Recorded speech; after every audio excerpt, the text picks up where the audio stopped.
Hey guys, it's Jonathan here from Set Sail, and this week I'm going to do a vlog. I've not done like a proper vlog type video for a while. So this week's kind of a crazy week for us. We have a gather event on Thursday.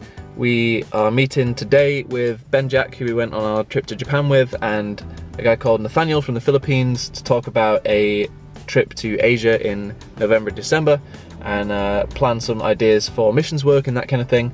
We're also planning tours right now in a bunch of places. We've announced the UK tour, working on some European dates, some American dates, and some stuff in Asia for our trip at the end of the year. And oh, and our friend Philip Shibata, our Japanese-Canadian friend from Germany, is over this week to record his EP. So it's a pretty crazy, busy week, but it's kind of good because I also wanted to talk about how we make space to develop our relationship with God in the midst of busyness and craziness. So we're going to be talking a bit about that this week. First stop, we're here at the Message Trust, which is actually where I used to work, and here to meet Ben Jack, and we've got our friend Nathan over there, just popping into their morning prayer meeting, and then we got a little meeting straight afterwards. Cool. This is my favourite song.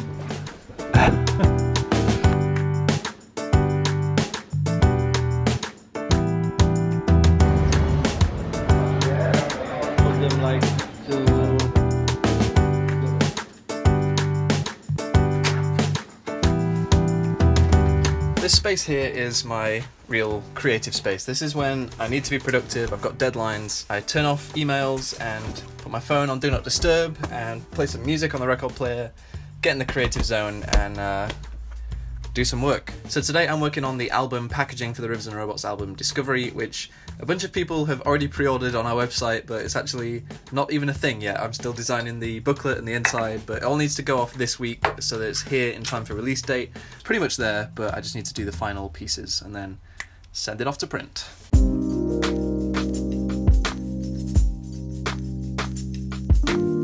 Okay, so I just sent the CD artwork off to print. Now, I mentioned today that I was going to talk a little bit about how to build your relationship with God and build in things like reading the Bible and praying in really busy seasons. And the first thing I want to do is prove to you that you do have free time. So, especially iPhone users, I want to set you guys a challenge. If you go to your settings, scroll down to the part that says battery, wait for it to load your battery usage, and then tap on last 7 days and press the little clock icon on the top right. It will tell you how long you've spent in each app in the last 7 days, and I have spent 10 hours on Instagram. 10 hours in the last 7 days. That's insane. Bearing in mind, I've watched a few live streams and done a few live streams that have been pretty long, but that's still crazy. That's like an hour and a half every day. I spent 2 hours on YouTube, an hour on Twitter, an hour on Netflix. I have free time, okay? And I'm sure you guys do too. You've probably been quite surprised by what you just found. There's also apps you can get to track your web browsing and all that kind of stuff, but just to show you guys, you probably do have free time, you just don't realize it. So here's kind of the 3 things that I've been thinking about just off the top of my head. I haven't really written these out or anything, but number 1, you have to make time, okay?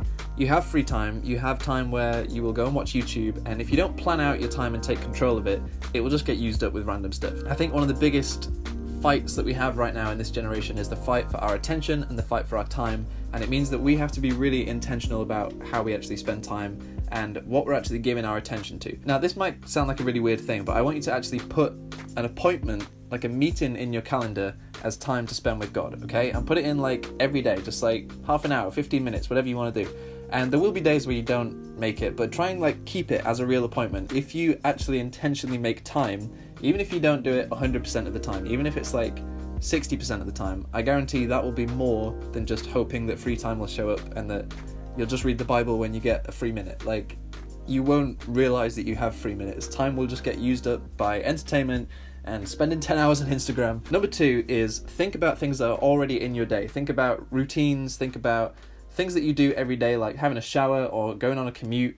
Maybe you drive to work or get the train. Like, that's something that's in your day every day that you can use as a time to pray or a time to worship or anything like that. On your way to school or college, like, you can use that time to pray, even if it's just quietly pop your headphones in on the bus, put some worship music on, and just engage with God. Read the Bible on your phone, like whatever you want to do. You can build that time with God into the routines that are already in place in your day. And number 3, acknowledge God's presence with you all the time. Bring him into the process of the work that you're doing. Even when I'm sat here doing like graphic design and doing album packaging, like God knows about process and he knows about work. And Jesus was a carpenter. He understands that things take time and that there is a process to working on things, and that life gets busy and life gets crazy. But Paul, in his letter in 1 Thessalonians chapter 5, urges us to pray without ceasing. And you might read that and think, how am I supposed to pray without ceasing? Like, I can't just spend all the time in my room praying. Like, I need to sleep, I need to eat, I need to go and do work. Like, if I pray without ceasing, I'm going to die. But I don't think Paul was talking about that. I think what he was talking about was this sense of acknowledging God's presence with you all the time and constantly trying to engage with him. And, you know, it's like spending time with a person, right? If you spend all day with somebody, there will be times where you're not talking constantly, okay? You might be driving in the car somewhere and you're just together, but you are still aware that that person's there and you're still spending time together. And I think sometimes it's like that with God. Sometimes you just need to be aware of his presence with you. Spending time with God is not just limited to those times that you block out where you're going to spend half an hour praying or reading the Bible. Like, God is with you all the time. You can speak to him all the time, even if it's small one-line things. He's always there, he's always listening, always ready to speak, and we just have to be available and be aware of his presence with us in the day. And I'd love to hear your guys' tips as well, so feel free to leave them in the comments if you have ways that you build kind of rhythm and routine into your day when things get really busy. Would love to hear it, so put it in the comments and we can all learn together. I don't know why I did that voice, that was kind of weird. Anyway.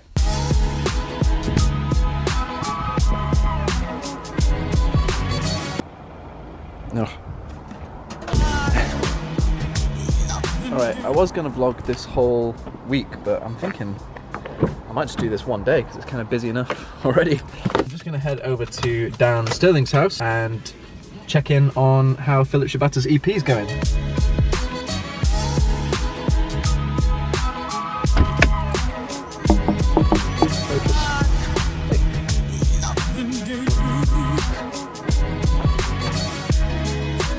Also teaching Philip British food, so this is chocolate limes, which I think are British. I don't. He'd never heard of them. Have you tried these, Philip? Never tried it. Oh, you've not had them yet? I've tried it. Oh, okay. Tried it, yeah, but What do you think?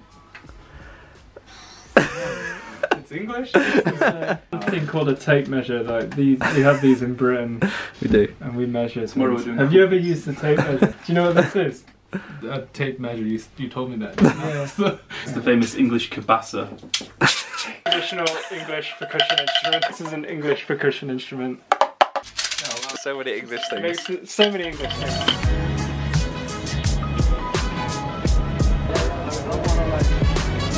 We're in Chinatown now. There's the big gate thing. Philip's just been doing some more recording today. Nathan's been laying some bass tracks. And Dan's been doing all the recording. Okay. That's it.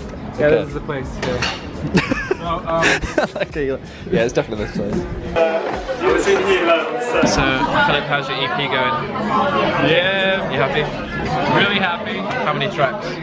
We have four tracks coming up. Pretty cool. It's basically 2/3 of the Rivers and Robots with their producer using their instruments. So Rivers and Robots with an American sounding singer. He's from Canada. Oh, sorry.